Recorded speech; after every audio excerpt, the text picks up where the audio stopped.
레위기 17장 10절. 네. 레위기 17장 10절입니다.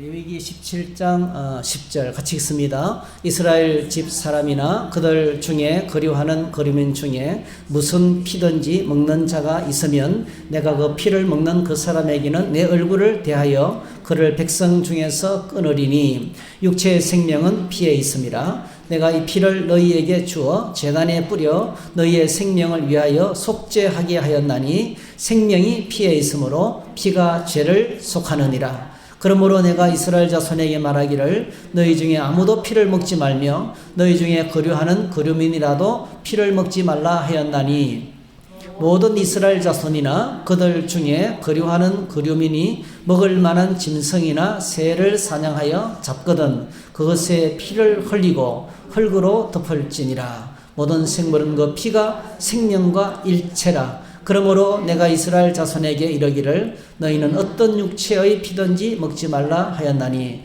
모든 육체의 생명은 그것의 피인즉 그 피를 먹는 모든 자는 끊어지리라. 아멘. 아멘. 네, 오늘 우리 십자가 3일째 날인데요. 오늘 우리가 함께 생각할 주제는 피의 언약입니다. 피의 언약. 여기 보니까 이제 피채 먹지 말고 피를 먹지 말라 그랬는데요. 음식물을 물고기도 마찬가지예요. 물고기도 이제 저도 이제 우리 이현웅 집사님 했다는 전문가지만은 해를 때 중요한 거 있잖아요. 피를 완전히 제거하는 거예요. 예. 배를 갈라서 목을 따고 끄집어내고 그리고 그 물고기 염통이 뼈 뒤에 숨어 있거든요. 아가미도 그렇고 그러니까 아가미도 드러내고 머리도 반을 잘라가지고요. 저는 물고기를 잡으면 등따기를 해요. 등따기. 등을 쫙 쪼개서 탁 피면요. 내장이 빠져나오고 아가미도 떼내고 그리고 이제 그 염통 피, 고여있는 피들을 다 씻어내요. 예. 그리고 이제 밖에 비늘부터 먼저 쳐야 되겠죠. 왜 비늘 쳐야 된다면요. 비늘 같은 것에 균들이 많아요. 기생충도 있고 말이죠. 그래서 이제 비늘을 깨끗하게 지느러미 자르고 깨끗하게 제거하고 그리고 속에 있는 피를 싹 다 뜯어내요. 깨끗하게. 그리고 난 다음에 배를 떠야 돼요. 그렇기 때문에 절대로 이제 우리가 탈나질 않습니다. 근데 막 급할 때는 비늘도 안 치고 막 횟집 같은 데는 막 뜨거든요. 그런 집에 가면 100% 있잖아요. 탈이 나요, 탈을.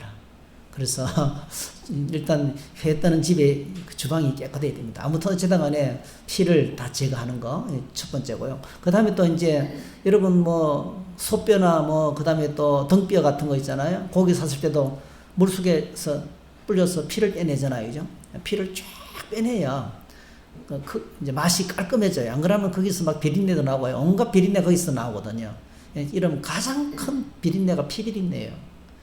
제가 군에 있을 때 한 친구가 밖에 나서 싸움하다가요 유리병을 가슴에 찔려고 온 거예요. 숨을 쉬는데 일로 바람이 새는 거예요. 숨을 쉬니 피가 올라오는 거예요. 그 친구를 데리고 포항병원에 포항종합병원에 데려가 가지고요 수술을 해야 되는데요. 그날이 일요일이 되니까 아무도 없는 거예요. 의사가. 제가 들어갔어요. 수술실에. 제가요 그 친구 수술하다가 넘어갔어. 사람의 피비린내가 그렇게 독한 줄 알았어요. 그전에 외과 의사를 이해해요. 외과 의사. 사람의 피비린내가요 사람을 졸도하게 만들어요. 저한테 쇼크가 오더라고요. 제가 얼굴이 하얗게 돼가 그 피비린내 때문에. 그래서 제가 그다음부터는 외과 의사들 술 잘 먹는 거 이해하겠다고. 안 먹으면 안 돼요. 그 비린내 때문에. 피비린내. 예. 그러니까 오늘 그런 것도 있지만요. 피를 먹지 말라는 것은요. 우리 이 피에 오늘 본문에 생명이 있다는 거죠. 그죠? 예. 그러니까 무슨 뜻이냐면요. 하나님께서 우리의 죄를 용서하시는데 반드시 피 흘림이 있어야 된다는 거죠. 예. 그걸 이제 가르쳐 주기 위해서 음식 먹는 것도 음식도 있지만은 그 피 자체가 생명이기 때문에 우리 인간의 생명이 피이기 때문에 먹지 말라고 한 거고요. 이제 이게 피의 언약과 깊은 관계가 있어요. 예수님의 십자가와 아주 깊은 직결되는 그런 내용과 관계되어 있습니다. 여러분, 우리가 오늘 신약을 살아가는 저와 여러분들은 우리가 죄를 짓잖아요. 그럼 어떻게 하면 되죠? 어떻게 하면 우리가 용서를 받을 수 있고 하나님과의 관계를 회복할 수 있어요? 회개하면, 그죠? 우리 회개만 하면 돼요, 그죠? 그래서 아주 얼마나 이게 이 성경 안에 부딪히는 두 가지 문제예요. 한번 같이 읽어보겠습니다. 요한일서 1장 9절 시작. 만일 우리가 우리 죄를 자백하면 그는 미쁘시고 의로우사 우리 죄를 사하시며 우리를 모든 불의에서 깨끗하게 하실 것이요. 했어요. 그러니까 우리는 죄를 자백하면 돼요. 여러분, 회개를 하기 위해서는 반드시 뭐가 필요하냐면 첫 번째 죄를 인식해야 돼요. 죄를 깨달아야 돼요. 그죠? 두 번째로 죄를 슬퍼야 됩니다. 주님께서 죄를 자백만 하면 용서해 주신다 그랬지, 아싸, 자백할 거야. 이게 아니라는 거예요. 그런 분위기가 아니라고요. 그죠? 이 죄 때문에 예수님이 십자가에 죽임을 당하고요. 이 죄를 얼마나 싫어하냐면은 하나님께서 이 죄를 못 봐줘요, 사실은요. 그래서 이 죄 때문에 독생자가 죽임을 당했어요. 그러니까, 나의 이 죄 때문에, 그러니까 내가 예수님을 십자가에 못 박은 거예요. 그 죄에 대한 슬퍼하는 것이 필요해요. 그 다음에 의지적으로는 다시는 이런 죄를 짓지 않으려는 노력이 필요합니다. 이게 습관적이 되면 안 돼요. 계속, 내가 옛날에, 여러분, 다시 죄를 짓는 사람 보고 뭐라 그랬나 아세요? 미련한 사람은요, 개가 토한 것을 다시 먹는 것처럼 다시 죄를 짓는다 그랬어요. 가장 미련한 것이 그거예요. 그러니까 어떻게 하든지 죄를 깨닫고 슬퍼하고 고백하면서 뭐죠? 다시는 그 죄에서 떠나려는 노력이 필요한 거죠. 그죠? 그게 진짜 회개거든요. 근데 어쨌든 간에 지금요, 이 신약 시대는 우리가 죄를 자백하면 굉장히 깜깜해요. 그는 미쁘시고 의로워서 우리 죄를 사하시며 우리를 모든 불의에서 깨끗하게 하시라. 우리가 지금 신약 시대를 살아가는 저와 여러분들은요, 죄를 지었을 때 죄를 자백만 하면, 고백만 하면 이렇게 깨끗하게 처리가 되고 하나님과의 관계가 회복되는 거예요. 하나님과의 관계가 회복되어서 하나님께로부터 오는 모든 복을 그냥 받을 수 있는 거예요. 하나님 보좌 앞에 나갈 수 있는 자격이 주어지는 거예요. 근데 여러분, 성경 전체를 보면 이거는 아니에요. 말로 한다고 죄가 용서되는 게 아니에요. 왜냐하면요, 자, 히브리서에 한번 보면 이런 말씀이 있습니다. 자, 히브리서 9장 16절 22절 같이 읽겠습니다. 시작. 유언은 유언하는 자가 죽어야 되나니 유언은 그 사람이 죽은 후에야 유언한즉 유언한 자가 살아있는 동안에는 효력이 없느니라. 이러므로 첫 언약도 피 없이 세운 것이 아니니 모세가 율법대로 모든 계명을 온 백성에게 말한 후에 송아지와 염소의 피 및 물과 붉은 양털과 우슬초를 취하여 그 두루마리와 온 백성에게 뿌리며 이르되 이는 하나님이 너희에게 명하신 언약의 피라 하고 또한 이와 같이 피를 장막과 섬기는 일에 쓰는 모든 그릇에 뿌렸느니라. 율법을 따라 거의 모든 물건이 피로서 정결하게 되나니 피 흘림이 없은즉 사함이 없느니라. 피 흘림이 없은즉 사함이 없느니라. 이 말씀 무슨 말씀이냐면요, 진짜 제사함은요 말로 안 된다는 거예요. 죄를 용서해달라는 기도로 안 된다는 거예요. 죄를 막 처절하게 느끼고 막 울부짖고 있잖아요. 다시는 죄를 안 지겠다고 하나님께 막 눈물로 호소해도 안 된다는 거예요. 그래도 용서받는 게 아니라는 거예요. 원래는. 이해되시죠? 왜냐하면 피 흘림이 없은즉 제사함이 없느니라. 이게 피 흘림이 반드시 있어야 된다는 거예요. 네. 반드시 피 흘림이 있어야 제사함을 받을 수 있다는 거예요. 그래서 사실은 그래서 이제 이게 뭐냐면요, 결국 우리가 이렇게 자백하면 용서받을 수 있는 이유는 딱 한 가지 때문이에요. 우리를 대신해서 예수님께서 피 흘리시기 때문에. 할렐루야. 십자가에서 보혈을 흘리셨기 때문에, 십자가의 보혈을 흘리셨기 때문에 우리가 자백하면 용서받을 수 있는 길이 열린 거예요. 그래서 진짜 하나님께서는요, 처음부터 우리의 죄를 용서하시기 위해서 아들의 피와 죽음을 요구하신 거예요. 이게 바로 뭡니까? 우리를 향한 사랑이에요. 우리를 향한 사랑이시고요, 하나님의 입장에서 보면 이게 공의예요. 하나님의 만고불변의 진리예요. 그러니까 모든 죄는 용서받기 위해서는 반드시 뭐가 필요합니까? 피 흘림이 있어야 된다는 거죠. 그래서 레위기 17장 오늘 11절에 이렇게 말했죠.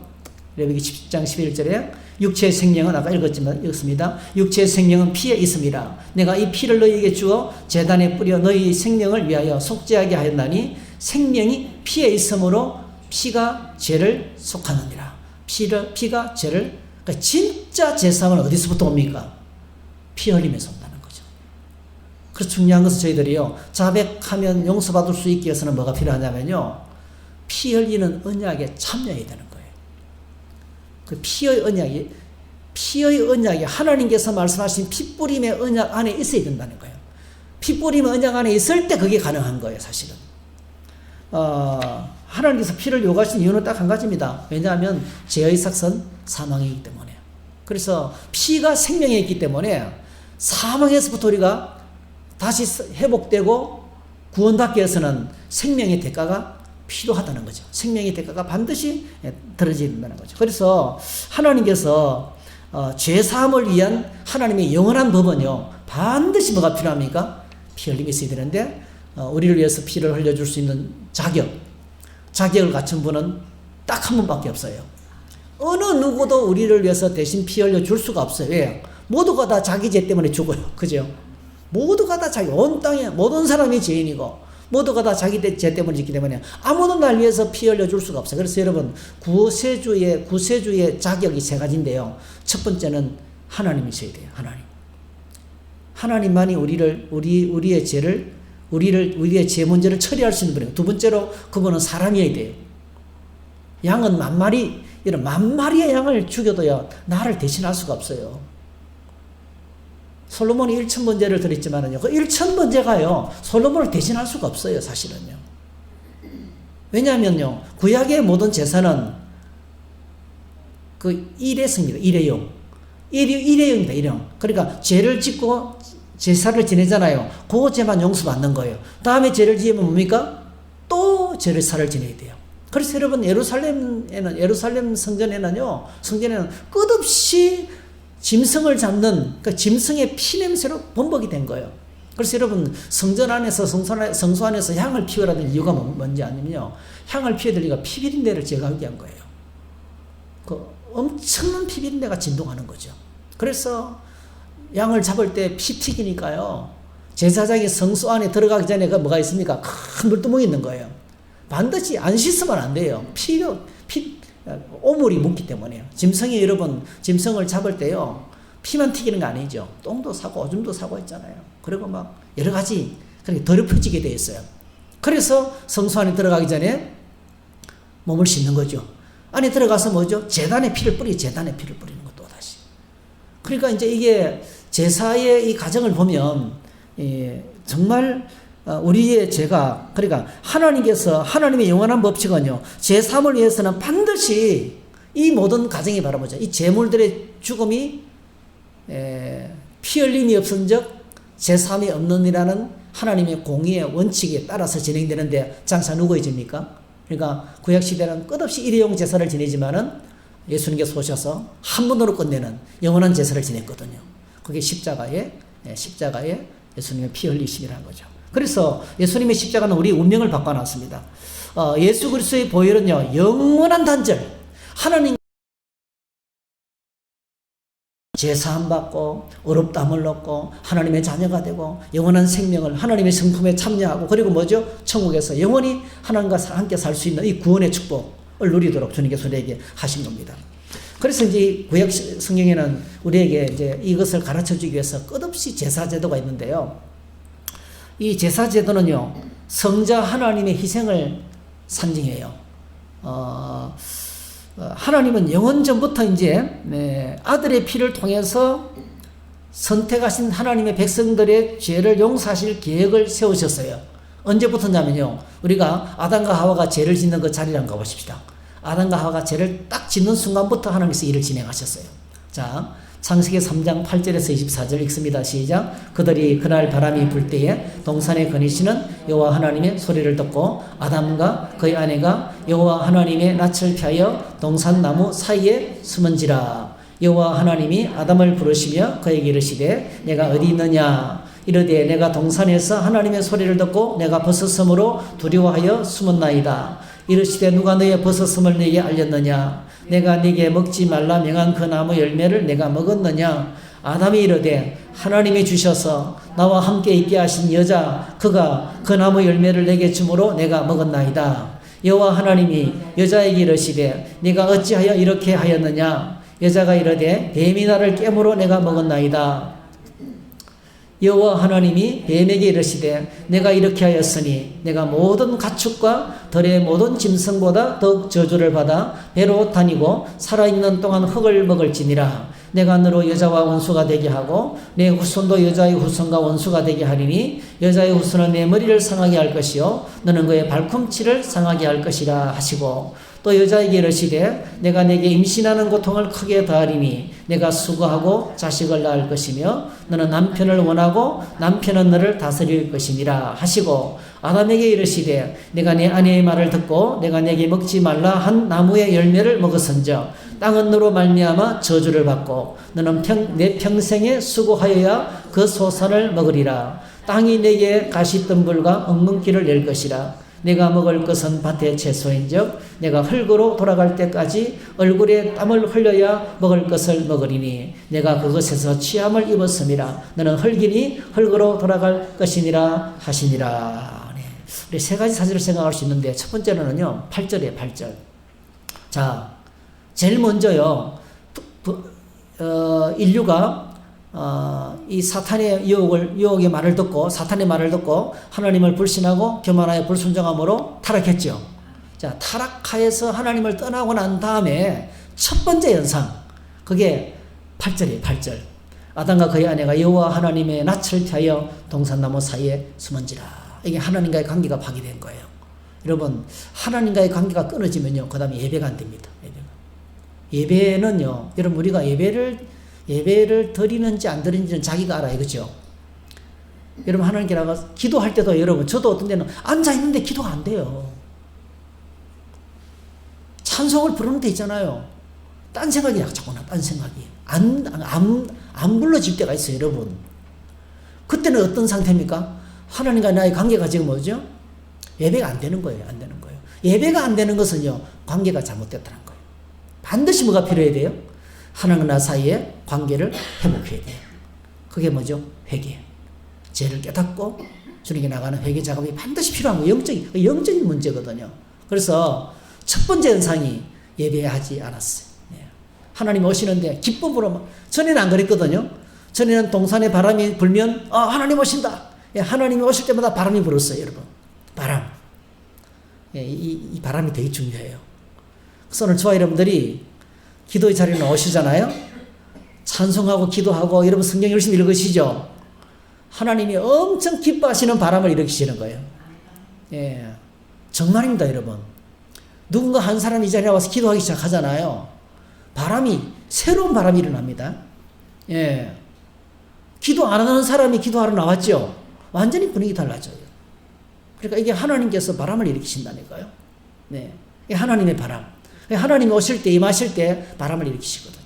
그래서 근데 이제 이 아담과 하와가 피해서 숨었습니다. 하나님 앞에 기쁨으로 나아가야 되는데요. 피해서 숨었습니다. 할아버지 할머니가 저기 오는데요. 할아버지 할머니를 사랑하는 손자 손녀들은요. 저기서 할아버지다! 할아버지! 그러잖아요. 목이 터져나고. 그러면 그런 그 꼬맹이 보면 할아버지 어때요? 세상에 기쁨이 충만해요. 돈이 없어서 큰 문제지. 그냥 있으면 다 주고 싶어요. 그죠? 네. 그게 예배거든요, 예배야. 하나님이, 여러분, 기억하세요. 우리가 예배하러 오잖아요. 내가 예배하러 와가지고 하나님 나 예배하러 왔으니 나를 만나서 이거 아닙니다, 여러분. 내가 예배하러 오기 전에 하나님 이곳에 계시는 거예요. 우리를 기다리고 계시는 거예요. 예배하러 오는 우리를 기뻐하시는 거죠. 그 기쁨을 우리가 아셔야 돼요. 하나님 먼저 와 계시군요. 그죠? 그러니까 그게 예배가 안 됐어요. 첫 번째. 그 다음에 중요한 구절이 15절입니다. 오리지널 가스펠이죠. 15절. 내가 너로 여자와 원수가 되게 하고 뱀을 이야기해서 사단을 이야기하는 거죠. 자, 이제부터 뭐가 시작됩니까? 지금부터 드디어 뱀과 여자의 후손과의 싸움이 시작됩니다. 이게 언제 끝납니까, 여러분? 예수님이 다시 오셔야 됩니다. 여러분, 이 싸움에서 여러분 날마다 승리하시기를 축복합니다. 우리가 기도의 자리에 나오는 것도요, 얼마나 영적인 방해가 많은지 몰라요. 여러분 축복합니다. 정말 이미 승리하셨어요. 할렐루야. 여러분 매일 승리하시기를 축복합니다. 말씀의 자리로 나가고 기도의 자리로 나가고 예배 자리로 나가는데 이거 방해하는 게 너무 많아요. 네. 성경 읽으려고 그러죠. 전화 와요. 성경 읽으려고 그러죠. 마음 먹고 뭐라 기도하려고 하죠. 땡 전화 옵니다. 때와 장소를 가리지 않고. 여러분 이 세상에는요, 죽을 때까지는 우리가 죽어야 일이 없지요. 끊임없이 일이 우리를 발목 잡아요. 일. 예, 죽을 때까지 일. 예. 근데 꼭 기억하셔야 돼요. 우리가 때로는 전화도 꺼놓고, 그죠? 나 하나님만 만날 거야. 그런 이제, 그러니까 그 영적인 싸움이에요. 영적인 싸움. 그래서 여러분 마귀가 시퍼렇게 살아 있습니다. 물론 마귀 건세가 머리가 깨졌지만은 아직도 살아서 우는 사자같이 3개월자를 찾고 있습니다. 그래서 깨어있으라 그랬잖아요. 네. 그러니까 우리가 죽을 때까지 해야 될 싸움이 영적 싸움인 거예요. 언제부터요? 범죄하는 순간부터. 아담과 하와가 범죄하는 순간부터 영적 싸움이 시작된 거죠. 자, 그러면서 이제 하나님께서 누굴 보내주길 얘기합니까? 이 모든 빼앗겼던 권위를 회복하고 아담이 이제 에덴 동산에 추방을 당하잖아요. 이 모든 것을 다시 회복할 계획을 말씀하시는데 그게 뭡니까? 여자의 후손이에요. 여자의 후손. 할렐루야. 여자의 후손. 여자의 후손이 누굴까요? 여자의 후손은 그야말로 진짜 여자 후손이죠. 예. 여자의 후손은요. 여자의 후손은 그러니까 뭐냐면 이 땅에 태어나는 결혼관계 속에서 태어나는 모든 사람들은 남자의 후손이에요. 그렇죠? 남자의 씨 때문에 씨를 여자가 받아서 그리고 태어나요. 그래서 어쨌든 간에 태어나는 아이는 엄마 성을 따르지 않고 아빠 성을 따르잖아요. 그죠? 우리나라 같은 경우는 여자가 시집와도 자기 성을 갖고 있잖아요. 우리나라 너무 좋은 나라예요. 근데 미국은요, 시집가면 자기 성이 없어져요. 남편의 성이 자기 성이 돼요. 자기 성이 없어집니다. 남편의 성이 자기 성이 된다고요. 근데 어쨌든 간에 그래서 인류의 모든 사람들은 아담의 후손이고 모든 사람들은 다 뭐죠? 남자의 후손이라는 거죠. 근데 여자의 후손이란 말은요, 이사야서 7장 14절을 얘기하는 거예요. 이사야 7장 14절. 자, 이사야 7장 14절 한번 보실까요? 읽어보겠습니다. 시작. 그러므로 주께서 친히 징조를 너에게 주실 것이라. 보라, 처녀가 잉태하여 아들을 낳을 것이요 그의 이름을 임마누엘이라 하리라. 처녀가, 그러니까 마리아의 몸에서 남자로부터 씨를 받지 않고 결혼 관계가 아니고요, 성령으로 잉태해가지고, 그러니까 태어나는 사람은 누굽니까? 남자의 후손이 아니고 여자의 후손이죠. 그 여자의 후손은 바로 예수님을 상징하거든요. 그 여자의 후손이 뱀의 머리를 상하게 할 것이고, 뭘로요? 십자가로. 뱀의 머리를, 원문은 파쇄, 뱀의 머리를 박살낸다는 거예요. 그리고 뭐죠? 뱀은 여자의 발꿈치를 상하게 할 것이다. 여기 여자의 여자의 후손의 발꿈치를 상하게 한다 하는 이건 뭐죠? 십자가 사건이에요. 십자가에서 피 흘려서 죽임을 당하는데 그거는 뭐가 똑같습니까? 발 뒤꿈치에 자그마한 상처와 같은 거라는 거예요.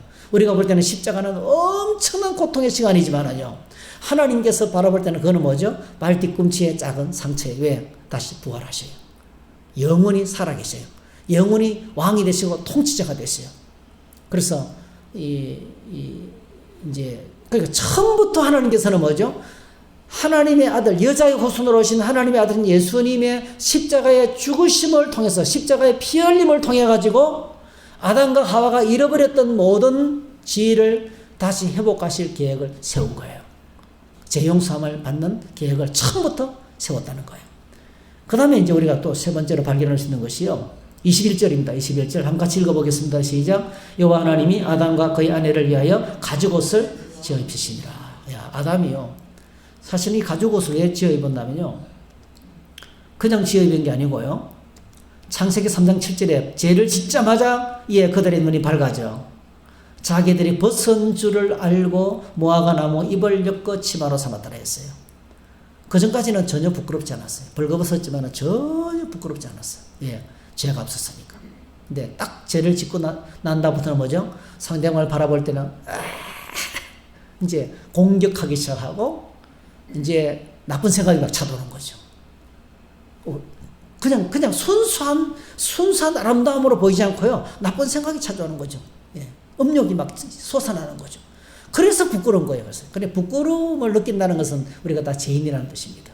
부끄러움을 느끼는 것은 죄를 자각하고 있기 때문에 그런 것입니다. 그래서 무화과나무 잎으로 이제 치마를, 그래서 최초의 옷은 뭡니까? 최초의 옷은 죄를 가리기 위해서, 부끄러운 것을 가리기 위해서 만들기 시작했는데 이것이 이제 패션 문화의 시작입니다. 어쨌든 간에. 근데 이제 하나님께서 오셔서 뭘 만들어 주셨습니까? 가죽 옷을 지어 입히셨어요. 무슨 가죽이었을까요? 1번 여우털, 밍크 코트, 2번 소가죽, 3번 악어 가죽. 몇 번일까요? 네. 많은 성경학자들이 있잖아요. 양이라고, 양. 예.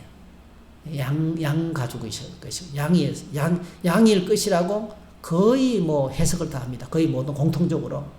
이때부터 하나님께서 양을 희생시켜서 그들의 수치를, 이파리는 뭐 나무 이파리로 만든 것은 금방 일시적인 것이니까요. 그들의 수치를 영원히 가는. 그래서 여러분, 인류가 범죄하는 현장에 하나님이 달려오셔서 바로 약속하신 것이 뭡니까? 여자의 후손이 내 머리를 상하게 할 것이요. 할렐루야. 십자가로 마귀 권세를 깨부수고, 그리고 뭐죠? 예수님은 거기서 피 흘려 죽임을 당하시고, 예수님의 십자가 보혈의 은혜로 그의 죽으심으로 말미암아 영원한 죄에서, 영원히 우리 죄를 가려버리는, 예? 우리에게 죄를 제거하고 저와 여러분들에게 새로운 신분인 의의 옷을 입혀주시기로 그때부터 작정하신 거예요. 이게 이제 하나님의 그 십자가에 대한, 그 예수님의 보혈에 대한 계획인 거예요. 그래서 이제 이게 에베소 1장에서 창세전인 거죠. 창세전에 하나님께서 예정하시고 선택하시고 독생자를 보내시고 피 흘리시고 우리를 제사하시고, 그리고 이것을 우리에게 알게 하기 위해서 성령을 보내주셔서 구원받게 하셨다라고 이렇게 기록을 하고 있는 것을 보게 되는 것입니다. 자, 그 이후로부터 있잖아요. 성경에서 등장하는 모든 제사는요, 피 흘림의 제사입니다. 성경에서 나오는, 그러니까 구약시대의 제사는, 우리나라 제사는 하도 못 먹고 못 살아가지고 있잖아요. 그냥 돌아가신 분들 허공에 떠달다가 1년에 한 번만이라도 와서 밥 먹고 가라고. 그냥 상다리가 부러지도록. 여러분, 제사밥 공기 어떻게 푸는지 아세요? 이렇게 풉니다. 제사밥 공기는. 왜? 1년에 한 번 먹는 거기 때문에 그냥 조금 주면 안 돼요. 작은 공기가 아니고 큰 공기에다 이렇게 씁니다. 제가 제사를 많이 지내봤기 때문에. 그리고 명태 그 다음에 조기 하여튼 먹고 가라고. 허공에 떠놀던 배고픈 귀신이 와서 먹고 가라고. 근데 여러분, 원래 제사는요, 구약시대 제사의 의미는 이때부터 피 흘리는 제사예요. 예. 그래서 4장에서 첫 번째로 나오는 제사를 하나님께서 소개하고 있는데, 그게 아벨과 가인의 제사죠. 그렇죠? 한번 읽어보겠습니다. 시작. 세월이 지난 후에 가인은 땅의 소산으로 제물을 삼아 여호와께 드렸고, 아벨은 자기도 양의 첫 새끼와 그 기름으로 드렸더니 여호와께서 아벨과 그의 제물은 받으셨으나, 하나님이 받으신 제사가 뭐였습니까? 양의 피 흘린 제사. 피의 제사를 받으신 거예요. 그게 중요합니다, 여러분. 아벨은 피의 제사를 드렸고요. 피 흘림의 제사를 드렸고, 가인은 피 흘림이 없는 제사를 드렸어요. 그러니까 하나님께서 받으신 제사가 이때부터 뭐죠? 피 흘림의 제사이기 때문에 이걸 받으신 거예요. 그래서 우리가 여기에 굉장히 복잡하게 해석을 하는데요. 가장 단순한 것은 하나님이 받으시는 제사는 피 흘림의 제사였다는 것을 보게 됩니다. 그래서 이스라엘 백성들이 이제 출애굽을 해가지고 호렙산에서 언약을 맺고 10계명 법을 세 가지 법을 주죠. 10계명 제일 먼저 도덕법을 줘요. 그 다음에 두 번째로는 제사법을 줘요. 그죠?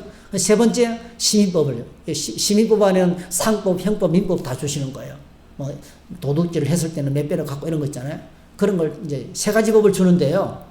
그 중에서 이제 이 피 흘린 우리 하나님을 섬기는 거하고 가장 중요한 것은 제사법이죠. 그죠? 5가지 제사를 가르쳐 주는 거죠. 번제, 소제, 속죄제, 속건제, 화목제. 네. 번제, 소제. 이거 외우기 쉬워요. 변소에 갔더니 건 해가 냄새가 난다. 이렇게 해가지고. 어쨌든 간에 중요한 거는 이런 제사 제도를 주셨는데 모든 제사의 핵심은 피 흘림이에요. 피 흘림과 피 뿌림과 이것이 이제 제사로 진행이 됩니다. 그래서 제사의 피 흘림을 통해 가지고 하나님의 백성은요, 하나님과 바른 관계를 회복하고 하나님의 은혜와 평강을 받아 누릴 수 있는 길이 열리게 된 거예요. 네, 아유, 빨리 지금 굉장히 빨리 설명하는데 시간이 많이 지났네요. 빨리 할게요. 마무리하겠습니다, 이제. 근데 이제 중요한 것은 예수님께서 이 6월절 어린 양의 피를 이제, 그러니까 이스라엘 백성들이 제의 속박인 애굽 땅에서 떠나는 첫날 저녁에 이제 2월절이 제정이 되잖아요. 제가 여러분 읽지는 않고 그냥 보여드릴게요. 출애굽기 12장에서 쭉 나오는데요. 그 피를 어린 양을 탁 이제 한 마리 챙겨가지고 2주 동안 보관해요. 열나흘 동안. 14일 동안 같이 양과 같이 사는 거예요. 집 안에서. 양 새끼를 있잖아요. 그 양 새끼를 그럼 상기해 보세요. 어린 순양을 집안 식구들과 같이 막 14일 동안 지내는 거예요. 그럼 어떻게 될까요? 엄청 이쁘죠? 그 양 새끼하고, 양은 안 그래도 순한데요. 새끼는 더 순해요, 여러분. 강아지 저리 가라요. 강아지 귀여고 저리 가래요. 근데 이것을 아이들 보는 앞에서 목을 자르는 거예요. 그럼 아이들이 오빠 왜? 그죠? 막 그럴 거 아니에요, 그죠? 그때 이제 나중에 이 설명을 해주는 거예요. 설명해 주기 위해서 14일 동안 같이 있던 그 양을 잡아요. 피를 받아요. 그 피를 어떻게 해요? 징그럽게 문지방하고 문이방에, 그리고 출입구에, 그 집의 출입구에 옆에도 바르고 위에도 다 바르는 거예요. 그러니까 온통 피로 문지방을 다 칠하는 거예요. 그러면 어떻게 됩니까?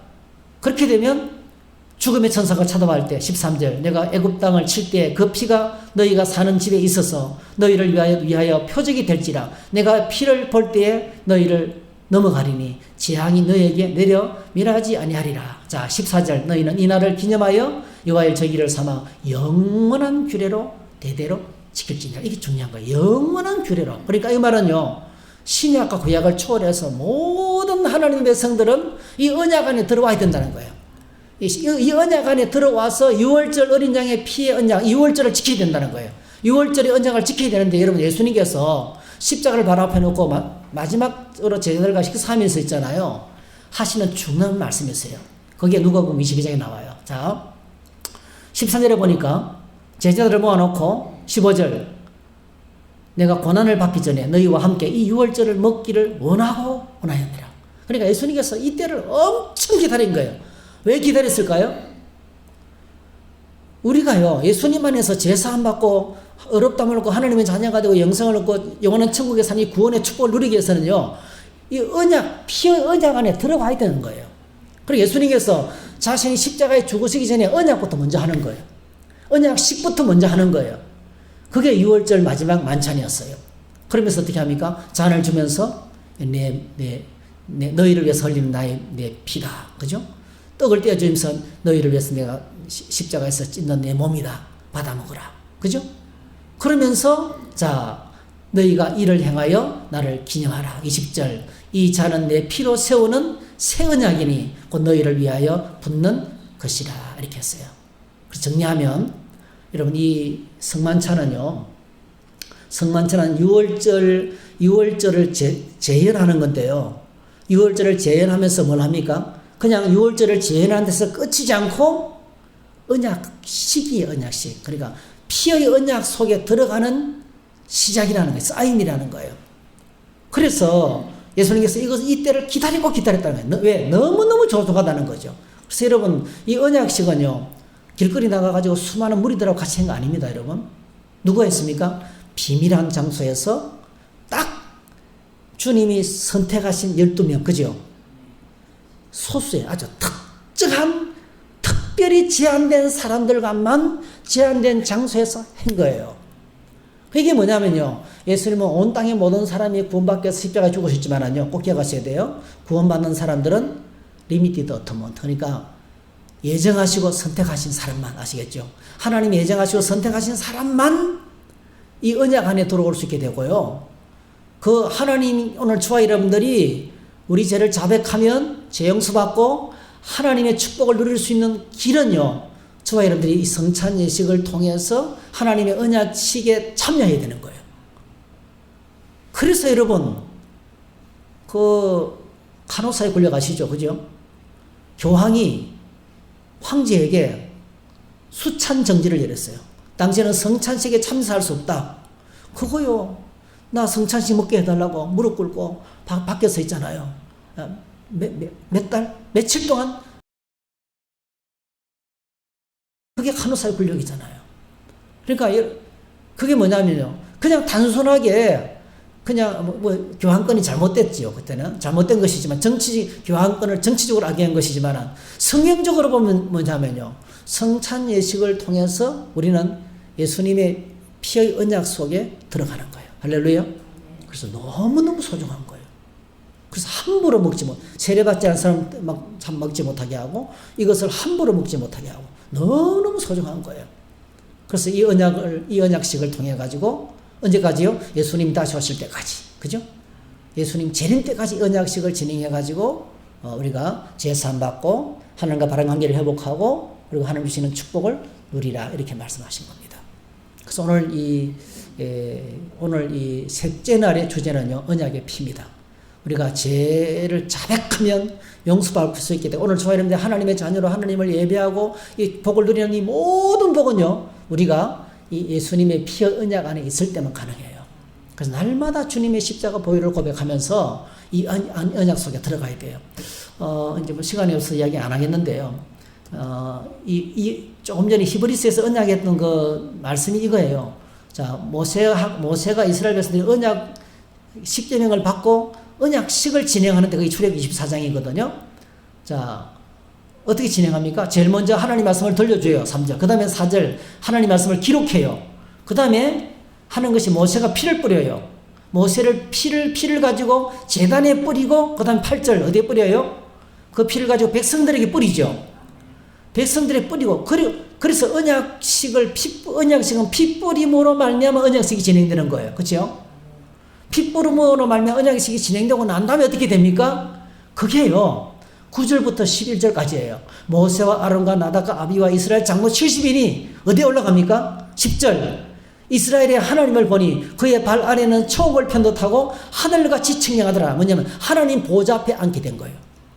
하나님 보좌 앞에서 11절, 그들은 하나님을 뵙고 먹고 마셨더라 이랬어요.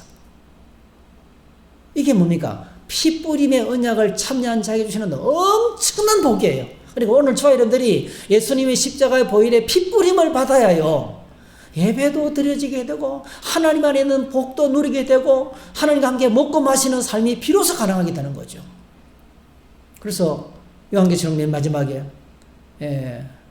주님의 음성을 회개하고 주님의 음성을 듣고 마음문을 열고 이 피 뿌림의 언약에 동참하면 주님께서 우리와 함께 더불어 먹고 마시게 되고 주님과 함께 보좌에 앉게 된다는 이런 말씀을 하고 있는 거예요. 그래서 오늘 저희들이 피의 언약으로 말미암아 피의 언약을 통해서만, 꼭 기억하세요. 피의 언약을 통해서만 하나님 천국의 풍성한 복을 누릴 수 있게 됐다. 이 사실을 기억하시면 좋겠어요. 이것이 우리의 찬양이고 이것이 우리의 감사고 이것이 영원한 하나님의 찬양. 그래서 천국에서 울려 퍼지는 찬양의 시면에 항상 뭡니까? 어린 양 찬양하는 거거든요. 그 어린 양이 피의 언약에 동참하게 하신 그 하나님의 언약을 우리가 찬양하게 되는 거예요. 우리의 믿음이 이렇게 피의 언약 안에 있는, 예수님의 보혈의 언약 안에 있는 신앙 되시기를 주의 이름으로 축복합니다. 이걸 알고요, 나의 죄를 씻기는 예수의 피밖에 없는 이런 찬양 부르면, 보혈 찬양을 부르면 너무 감사한 거예요. 보혈 찬양이 너무 감사한 거예요. 우리 찬양 한번 하고 기도하겠습니다. 좀 길게 했으면 미안한데요, 제가 이 짧게 간편하게 설명할 수 있는 재주가 없어요. 자, 힘차게 찬양하고 기도하겠습니다. 네.